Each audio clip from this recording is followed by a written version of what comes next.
Well, thank you for joining us for 12 News at 6. I'm Byron Brown. And I'm Melanie Christopher. First at 6, the mayor of Jackson's local emergency is no more after the council voted to rescind it. Now it's not clear who will pick up the city's garbage on October 1st. Well, 12 News' Kayla Thompson gives us an update on the situation. Kayla? At this point, homeowners, the council, nor the mayor can see eye to eye as far as this garbage contract is concerned. Now, the local company that was supposed to be picking up the city's garbage on a temporary basis will not do the job after this council's vote today. Councilwoman Virgie Lindsay says Waste Management presented the council and mayor with an option to continue service through October, and now it's up to the mayor to make a decision on if he will accept that and present it to the council. That option is available to provide continuous, uninterrupted services without the hiccups that come with bringing in a new company that has been in existence for a very short period of time. Moving forward with this option also gives the mayor additional time to negotiate a long-term agreement. I stand here today paying over $100,000 in property taxes in this city, employing over 55 African-American people in this city, and to go through this kind of shenanigan is absolutely disgraceful and will not be tolerated. Absolutely. Socrates Garrett calls this move an attack on African-American businesses and says he's planning to take legal action. At this moment, we haven't heard if the mayor is going to take up that option from Waste Management to continue service through October, but that's something we will continue to watch. In Jackson, Kayla Thompson, 12 News. Thank you, Kayla. Now here's a live look over the city of Jackson. The weather just unbelievably good today, beautiful today. Let's get a check of that forecast now with meteorologist John Conway. I'm running out of superlatives to describe how nice it is out here. It's the first day of fall. The autumnal equinox was at 2:20 p.m. this afternoon, and it feels like it. We're down to 74 in Jackson. A little bit of a breeze out of the north-northwest, 15 miles per hour, maybe pushing you around a little bit on the highways and byways over the next couple hours or so. Otherwise, beautiful evening in Jackson. Sunny for the next few hours. Clear and cool after sunset. Low 60s by 10 p.m. Very similar story in the Hattiesburg. We're looking at kind of a chilly overnight, and we've got some more nice weather in the forecast, and we have a new tropical depression in the tropics. We'll talk about that in the full forecast in just about 11 minutes.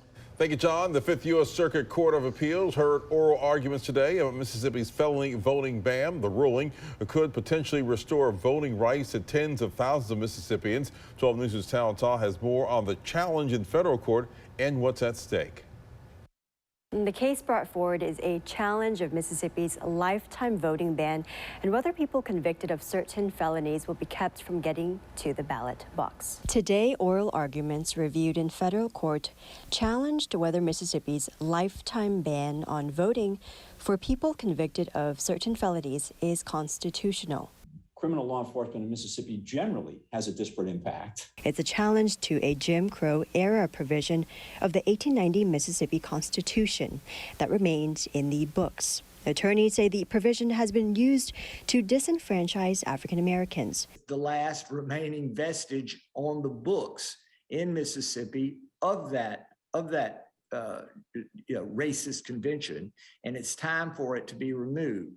In 2017, federal lawsuits challenged a list of disenfranchising crimes under the law, while seeking automatic restoration of voting rights for those who had finished serving their sentences. I think generally speaking, most states in the country are taking a more enlightened attitude and say just because a person's been convicted of a crime doesn't mean they should be permanently barred from voting, particularly if they have served their sentence.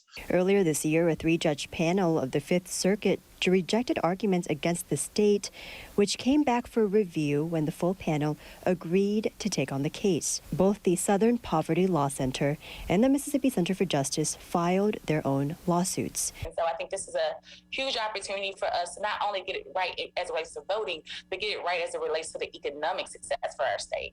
A decision could be made by the full panel in the coming weeks. In Jackson, Tao Ta, 12 News.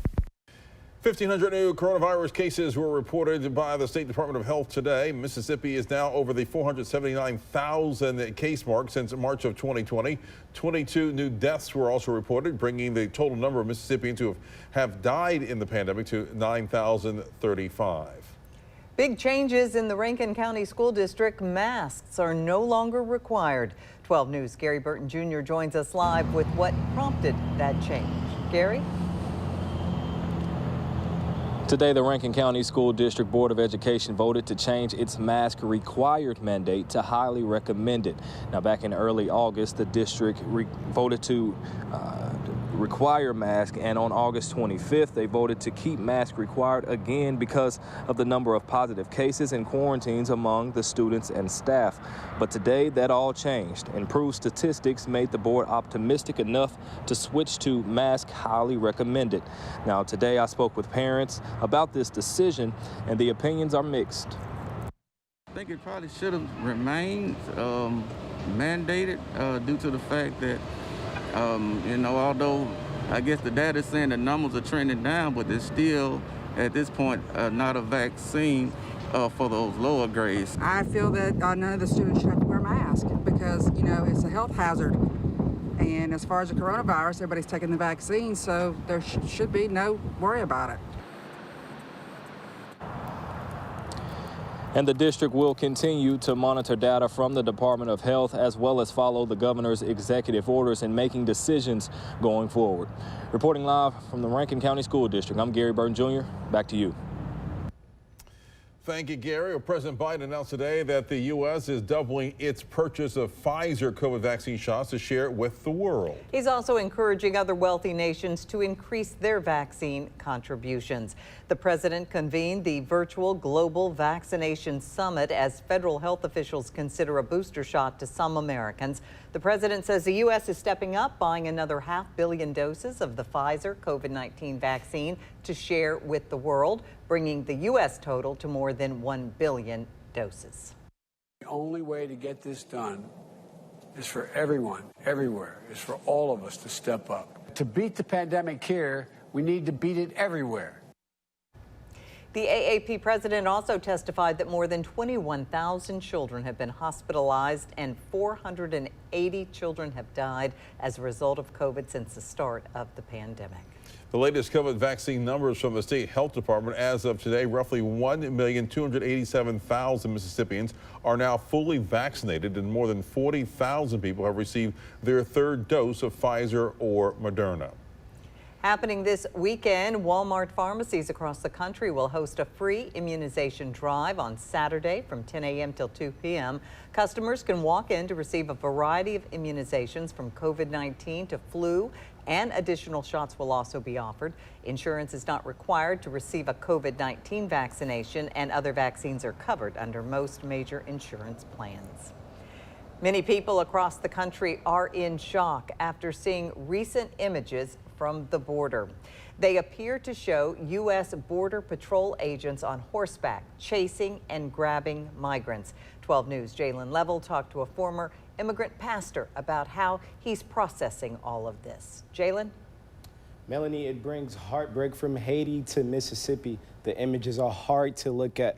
The U.S. is denying entry to thousands of Haitians by deporting them.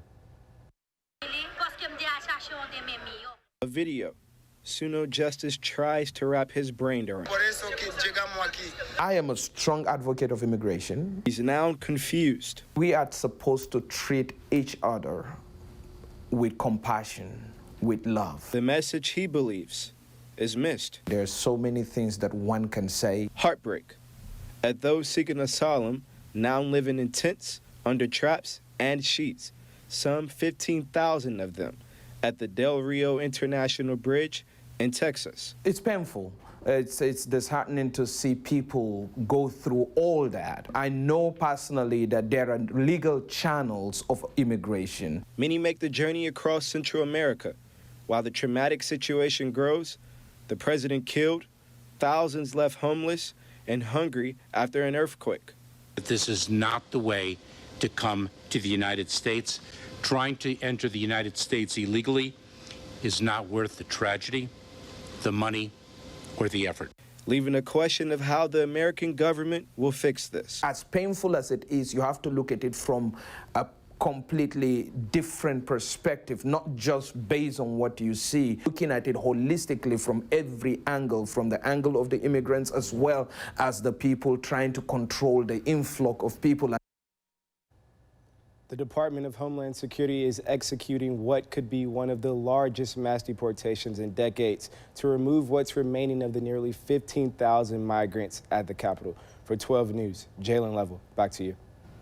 Thank you, Jalen. And that brings us to tonight's 12 News Connect question. What do you believe is the best way to handle the crisis at the border? It's easy to vote. Just go to our website, wjtv.com/connect, or you can vote right on the homepage. We're focused on what you think, and we are focused on you. Now, let's send it over to John. Well, today was the autumnal equinox, the official start of astronomical fall, and wow, did it feel like it. High temperature, 78 degrees. 8 degrees below normal. And we've got some more cool weather in the forecast. I've got those details coming up after the break. You're watching 12 News.